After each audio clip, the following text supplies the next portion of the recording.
What's up, everybody? It's Coach Jaron here, and this is week 6 of the Forge 8-week nutrition program. All right, we've gone through a lot over the last 5 to 6 weeks.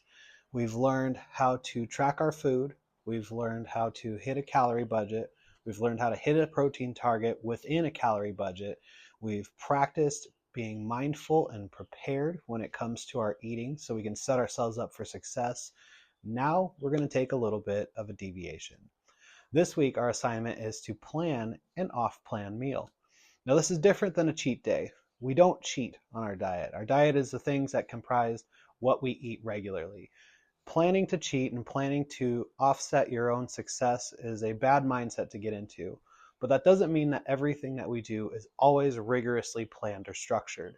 Sometimes we want to learn how to have guide rails to where we can have flexibility in our diet to allow food to still be something that we enjoy. It can still be a social event. It can still be a form of celebration. And this week, we're going to practice those skills. To do this, we're going to start the week off the same way that we have been. We're going to continue to stay within our calorie budget. We're going to continue to hit our protein target. And preferably, you would continue to use these strategies of either preparing or at the very least planning the subsequent day's meals. That way you're setting yourself up to follow a plan of success rather than wing it and log what you did over the course of the day. We're going to do this for the first 6 of the days per week. On the 7th day, what we're going to do is we're going to still follow our normal eating pattern for the first 2 meals, but on the last meal of the day, we're going to use what's called discretionary calories. Now, throughout this process, you should notice that by the time that you've gotten to dinner time, you have had to utilize some of your calorie budget. Up till now, we've practiced utilizing that portion of the calorie budget with primarily good or clean foods that are beneficial for you achieving your goal. What we're going to do on this 7th day is allow you to have a free meal with the remaining discretionary calories. So what you're going to do is take whatever amount of calories you have left in your budget and spend them however you like.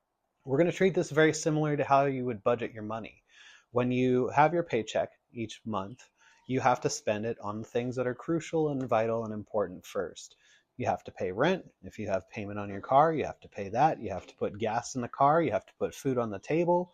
And after you've covered those main bases, whatever money you have left over, you can spend however you like. You can buy something fun. And we're going to use that same approach with our calories on this 7th day. So go through the first half of the day eating regularly. And on that last meal of the day, only one meal, spend them how you like. The day after this discretionary calorie meal, we're going to evaluate what happened. What kind of choices did you make? Did you make reasonably decent food choices, or did you go off the rails and have the junkiest thing that you could think of that you've been craving for the last 6 weeks? Either one was fine. Those were within the parameters of this assignment. Your only goal was to stay within that calorie budget. But this doesn't mean that the foods that we eat don't have an effect on our bodies. Did you notice that you felt bloated, a little gassy? Did you notice that your sleep was different? Did you notice your energy levels different the next day? Did your weight on the scale jump up a few pounds because of water retention from those food choices? Take note of these things because the types of foods that we eat and the ways that we eat them do have an effect on the body. When it comes to learning how to use discretionary calories to invoke a little bit of balance and have some variety in your diet, these are things that we can do, but being mindful and understanding the impact that those things may have on the different metrics that we're tracking is the key to not letting those dietary mishaps or planned off-plan meals start to affect us psychologically and feel like we're derailing our progress. One of the underlying goals of this assignment is to practice moderation. Yes, we're going to eat foods that we wouldn't normally comprise a large part of our diet with, but because of the guardrails of still adhering to our calorie budget, we have to practice moderation. We can't just have as much cake as we want, but it doesn't mean that we can't have any ever. Understanding this concept of moderation is the key to being able to continue on a pattern of healthy eating over the long haul without feeling completely deprived of things that you might enjoy or social eating situations. Checkpoint.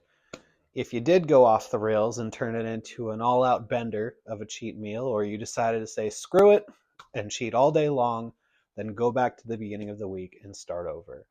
Remember, the goal of this exercise is to learn how to introduce some variety and introduce some fun eating, but in a controlled, moderated way.